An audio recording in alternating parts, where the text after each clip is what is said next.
A great friend of mine, before he passed, he told me, like, the streets will never let you down. He was not lying. Like, it's not really the way to go. My dream was to become a pilot in the United States Air Force. I went from actually, participating in school activities to not going to school at all. I just dropped out, started running the streets, been with the wrong crowd, smoking, drinking, fighting. I was living in the house with my stepfather for a while, and he used to do stuff to me. I really didn't want to do anything. I didn't want to go to school no more, and I ran the streets. I was that person that your parents are like, oh, stay away from them, they're trouble.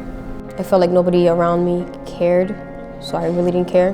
My mom didn't have time, and my father wasn't around. My childhood dream was becoming an NBA player. I dropped out for a reason.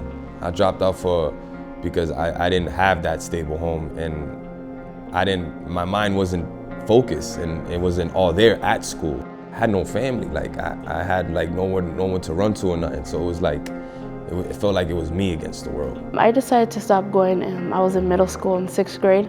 I had to play the mom role to my niece, so making sure my niece had food to eat and making sure she was taken care of. My dad was constantly always working, and then when he wasn't working, he was always drunk, and my mom was usually drunk or on drugs as well, and my sister too. So they pretty much lived that life, and me and my niece just stayed home all the time. I had to take care of her, so a lot of times I didn't want to really leave her. I was from house to house, from couch to couch, and that's when I joined the gang. All I had was them. I didn't have no mom. She wasn't stable. She was my mom and dad, but she wasn't stable. She couldn't take care of me. Wearing the same clothes all the time, washing my boxes with, hands, just soap, throw on soap, wash my hands, made me feel like a bum. My dad would come home, pick a fight over nothing, and he would grab the glass and stuff and just throw it across the room, and I was terrified as a kid.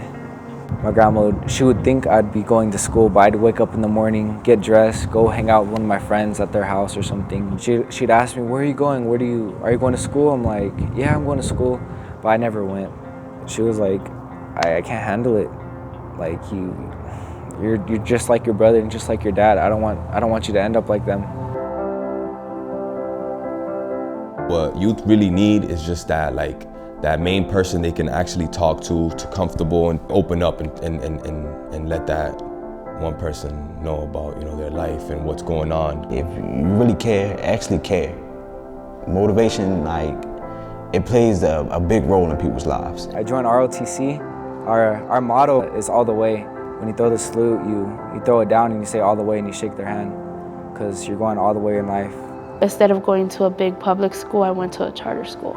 They would have a toothbrush at school for me, but I had to show up without brushing my teeth, without showering, because they would make me go.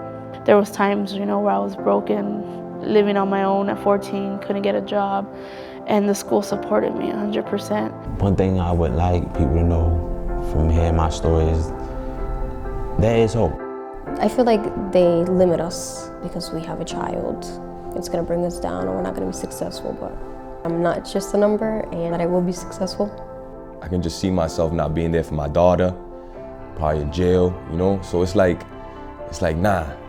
If they see me going down that path and they stop me, it's like, okay, I have to listen to them. I know what I've been through, and I know I don't want to go back to either selling drugs and running these streets, or I'm gonna end up dead somewhere. If I see that, I just go the other way, because I don't have time for the negativity no more. It took for me to learn from my mistakes, mistakes that I was making, the wrong things that I was doing, to actually see this not it. This not where I want to be at right now. That word dropout, it's just like a brush off the shoulder to me, so. No matter what age I am, what struggles I had, I could make it. And that's my goal, is to make it happen now.